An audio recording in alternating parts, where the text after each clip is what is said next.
other hand, I'm also a sufferer of anxiety disorders, so I'm freaking out a little on the inside. But it's also entirely possible, some might say likely, that all of this is psychosomatic. So that's a plus. I'm not saying any of this to make you worry, but rather because I want you to look at this video in context. And that context is that I'm very tired and also I think angrier than I've ever been. And this script that I've written is very angry.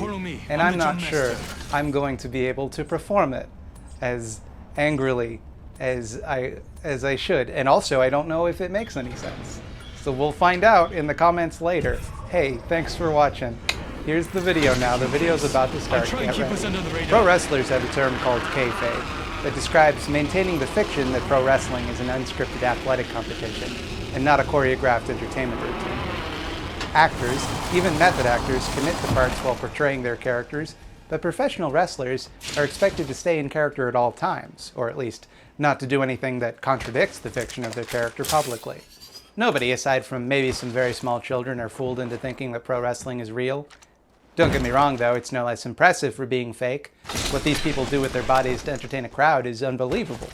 And the extra commitment of demanding that they maintain the fiction that they're some sort of muscle maniac for their entire public lives does add something to the show. I don't care if you got 23 wrestlers around the outside, and it doesn't even matter, no, because I am ready, and I will not let this opportunity slip through my fingers. Cup of coffee, man, yeah. Man! A lot of it dates back to professional wrestling's origins as a carnival attraction, where the idea was to legitimately fool people. Carnival workers, among other professions, spoke in a dialect called Polari or Parlieri that obscured what they were saying to outsiders. To this day, wrestlers call people outside the wrestling industry marks, like carnies do. Now, none of this is malicious. It's showbiz. It's all for fun. A little bit of the magic would be lost if wrestlers broke character for some reason. It'd be harder to invest in the storyline if they acknowledged how silly they were being the whole time, or how they should probably find some way to settle their disputes without hitting one another with ladders. Jesse the Body Ventura was a professional wrestler and a politician at different points in his life. He was the governor of Minnesota from 1999 to 2003, and also believes that the government has weather controlling satellites. We got possible weather manipulation through the whole world. Right. Now, could it cause hurricanes and earthquakes? Well, that's very possible. Many scientists... What you're saying to me, like if we wanted to attack someone, we could actually, with HARP, attack them with the weather? Right. He was a WrestleMan, and a governor, and an Alex Jones. Doesn't that seem like don't you think you shouldn't be able to be all of those things? Like, shouldn't these things be separate skill sets? Like, to be a good wrestler, you have to be able to do cool-looking athletic moves and act like a lunatic when you talk about all the cool-looking athletic moves you want to do to somebody. To be a politician, in theory, you'd want to have some sort of civics background.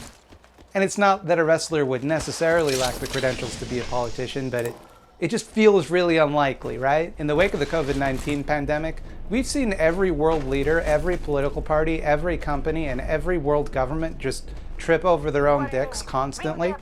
Every little lie they've repeated to us for decades just completely evaporated when the moment came to test their practicality. All of the workers who've been told repeatedly that they're low skill, entry level, they don't deserve a raise, or even a living wage. When emergency strikes, those people are essential workers. And the executives, the people who are allegedly the ones driving the economy, can stay the fuck home and it doesn't make a lick of difference. Now, I've known this for a long time, but it's still shocking to me to see it confirmed so substantively. It feels so surreal to me now whenever I watch a politician or business leader speak during this crisis. Because the illusion is completely shattered. I don't know how anybody could go back to believing a word they say. World leaders telling people to disregard epidemiologists, to go out and live their lives as normal, and it'll all just go away on its own. The virus. They're working hard. Looks like by April, in theory, when it gets a little warmer, it miraculously goes away. I hope that's true. But we're doing great in our country. China, I spoke with President Xi, and they're working very, very hard. And I think it's going to all work out fine. Rough the ring's stuff, catching up to us. Rough stuff. But I think it's going to work out good. We only have 11 cases, and they're all getting better. I'm recalling my drone. Actual heads of state whose best strategy to combat a global health crisis is to just let the chips fall where they may and hope that the rest of us develop an immunity strong enough to keep going. Supposedly serious-minded political analysts and pundits who are saying out loud that we should be willing to sacrifice our health and maybe even our lives for the sake of driving economic growth that, let's face it, none of us will benefit from in the first place. The precarity baked into our system, the precarity that's been used for centuries to keep us in line and hold us hostage to barely subsistence wages and terrible working conditions, has finally gotten to a breaking point. Now, millions of people are realizing that they could lose every last bit of security they had. When they look to the big shots who said they'd take care of them, their response is a clear and resounding, I don't know what we're gonna do. Oops. Shit's fucked up, man. Every demand that the people have put on their leaders, for as long as leaders have, in theory, had to answer to their people, has been met with, well, how are we going to pay for it? And now, when it's their asses on the line, we see that money is just a fairy tale. They can pull it out of thin air and use it to prop up their interests. They can, in one day, conjure up unfathomable amounts of money to solve their problems. But we're still shit out of luck. $1.5 trillion out of thin air. And that's a big number. Human brains aren't good at understanding big numbers, so just to put that in context, if you made $100,000 a year, that'd be your salary for 15 million years. And let's be honest here, you definitely don't make $100,000 a year. You make barely enough to scrape by because the people who got the 1.5 trillion don't think you're worth paying a decent living. They get the money because they can manage it. They can use it wisely in ways that ordinary people would squander it, pissing it away on useless shit like food, housing. But they know how to make a small blip on a line graph for a few hours. Can you do that? No. You're a dum-dum who's just gonna feed your family. Robot. And isn't it just so hard to believe now? Like, all of their posturing towards being a superior class of people, the guys who understand how everything really works, the only ones who can get anything done, it's all just show business. All of it. Not just electoral politics. Everything we see from anyone who has any power, it's theater. They're not smarter than us. We don't need them. They don't know what they're doing. Super genius real-life Iron Man Maverick CEO of the tech companies of tomorrow, Elon Musk, somersaulting into a crisis by sending CPAP machines to hospitals instead of ventilators and then wasting people's valuable time insisting that they're the same thing, time that they could be using to save people's lives. And it's all just to protect his ego, just to make him feel like a big man. Legislators using emergency response bills to sneak in legislation to keep trans people from changing their gender on government documents. Are we seriously expected to believe that that is a priority during the greatest pandemic in a century? Like, even if we're all in on transphobia, even if we accept their bigoted premises, which would be enough to make us mad, is that really where our energy should be focused right now? Is this the time to just throw red meat to your base instead of actually protecting people? Look at all of the things that they swore up and down were impossible just weeks ago, and now get implemented in like a week? The government doing UBI, telecoms, waiving bandwidth caps, Nook Incorporated, letting you pay your home loan in Nook miles. All of it can be done. The people in charge just don't want it to be done. Anyway, eyeballs. They're spooky. Eldritch horror, etc. Lovecraft. You know the thing. Keeping an eye on that spot. Same with me. Hello and welcome to the Eyeball Zone. I don't know what to be doing right now, and I'm kind of spinning my wheels. But a lot of people are organizing and helping to coordinate a unified resistance at genstrike.org. They're helping to organize a general strike, or at least the closest thing we can manage to one right now, given the unique circumstances we find ourselves in. A lot of people don't like this type of organizing and talk about it like it's quixotic LARPing. You're never going to get anything done that way. Just you can't fix capitalism with internet, and it's so fucking exhausting to me. Organizing is always worthwhile, even if it doesn't necessarily reach its stated goals, even if it fails, because the most important thing right now is to build networks of organizations, activists, and mutual aid groups. Watch my back. those contacts don't go away even if the campaign ends. Even if it ends poorly, it gets people together. over there. It helps people fight back long term. And it doesn't have to end poorly because, Backing up need on I the throne. remind you, I'm good there's to a go. lot more of us than there are of them. And when the fuck do you expect better material conditions to arise for resistance than right now? Do you have a project you'd like to see featured here on the Eyeball Zone? Send no more than one email to thoughtSlimeEditor@gmail.com with the word eyeball somewhere in the subject line. Please include pertinent details like your pronouns, and perhaps you will find yourself trapped here in the dang old eyeball zone. Let's get to it. I'm doing it. I'm doing the video. I'm doing the whole video. Never been more clear that all of the work that they, and when I say they, I mean the ruling class, not like the Illuminati, put into convincing us that they have things under control. It's not because they have some grand vision that will make our lives better. It's because they know that acting like they're uniquely qualified to hold power will help them hold on to power. Everything from the way that they dress, to the way that they comport themselves, to the policies they choose to support, it's all a persona. They're all just wrestlers. Look at someone like Justin Trudeau, pictured here. The calming voice of reasonability, the unflappably calm and collected, middle-of-the-road handsome boy. He's a babyface. He's a good guy wrestler. That's his persona. That's what he shows us. But it's not who he is, obviously, because his personality before entering politics was markedly different. There's a care package coming down.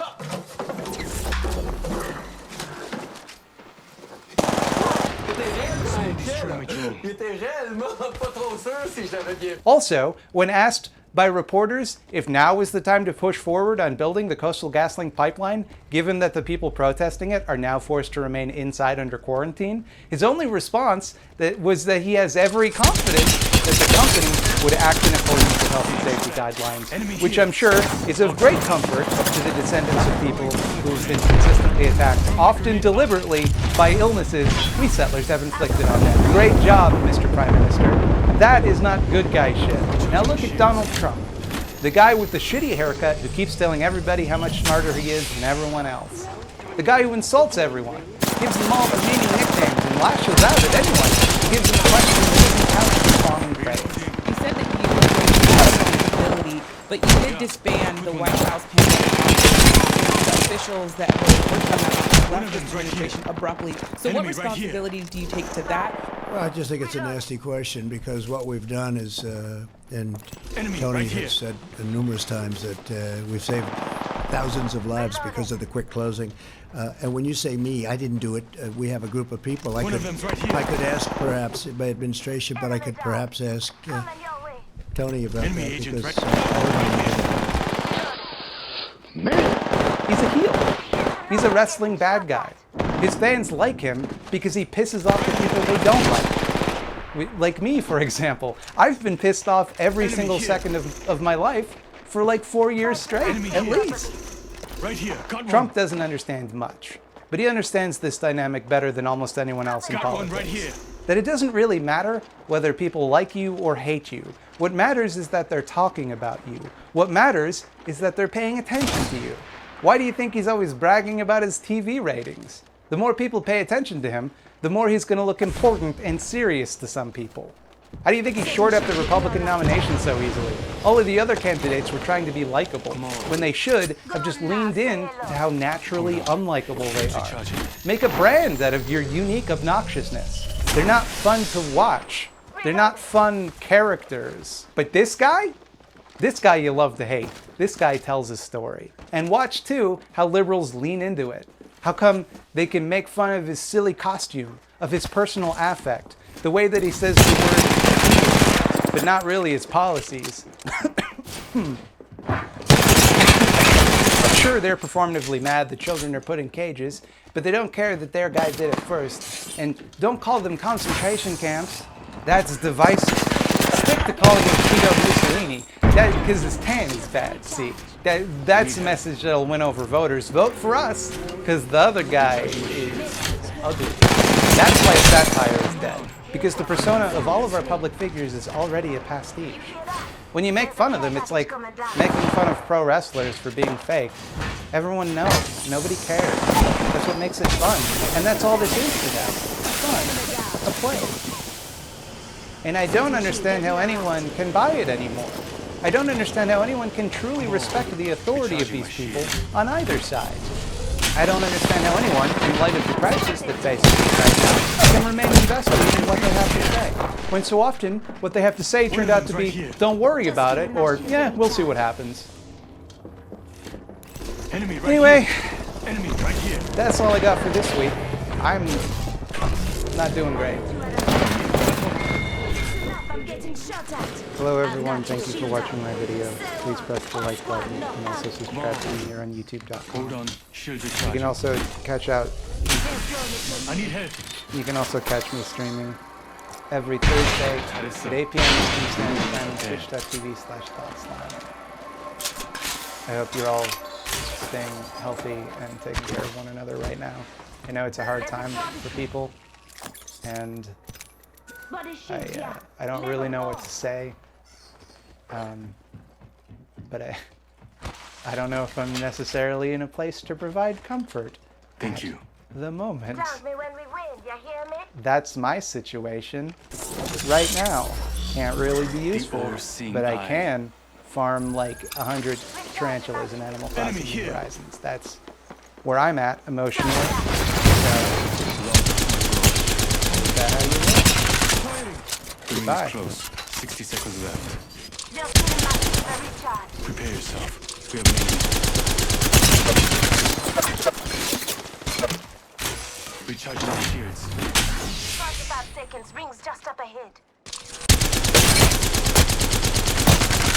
Reloading.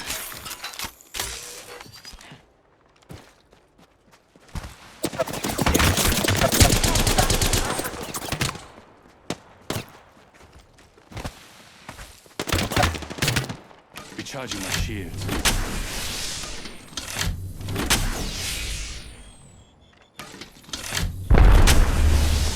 I listened to it all and I said, Andrew, is this something I don't get? Is this about Queen Victoria? She's the main cat.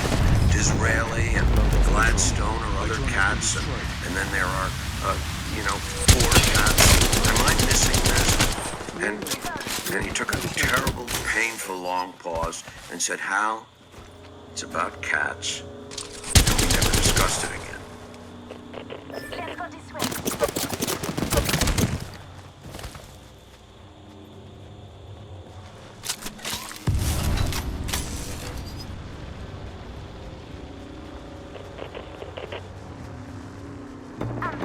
In 2012, New York Times food critic Pete Wells published a review of Food Network personality and human can of Bud Light Lime. Right on.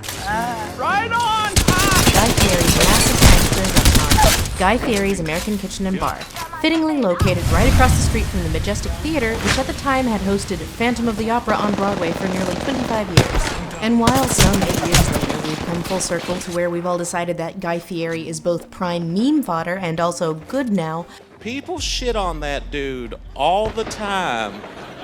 And as far as I can tell, all he ever did was follow his dreams. 2012 was a different time, and Wells's review pulled no punches. Guy Fieri, have you eaten at your new restaurant in Times Square? Did panic grip your soul as you stared into the whirling hypno wheel of the menu, where adjectives and nouns spin a crazy vortex? When you saw the burger described as Guy's Pat LaFrida Custom Blend All-Natural Creekstone Farm Black Angus Beef Patty, L-Top, lettuce, tomato, onion, and pickle, SMC, super melted cheese, and a slathering of donkey sauce on garlic buttered brioche, did your mind touch the void for a minute? Hey, did you try that blue drink, the one that glows like nuclear waste? The watermelon margarita? Any idea why it tastes like some combination of radiator fluid and formaldehyde? What is going on at this new restaurant? And in a way that food reviews seldom do, Wells's piece blew up and went viral, with everyone sharing it to their Facebook and Twitter timelines, cheering and celebrating the epic ponage of Guy Fieri, that sun-drenched, frosted-tipped buffoon, by one of the most widely circulated newspapers in the world. And while rubbernecking trash fires has been a time-honored tradition as long as civilization has been a thing, the commodification of our need to see trash being eviscerated by the critic intelligentsia has become an ever-evolving industry. One can, after all, easily elevate their online brand with a well-timed takedown. There's no mist in the galaxy! Ding! That's not Earth! Fake! Ding! And with Tom Hooper's 2019 train wreck adaptation of Andrew Lloyd Webber's musical of the same name, there was blood in the water. Watching cats is like stumbling upon an unholy and hitherto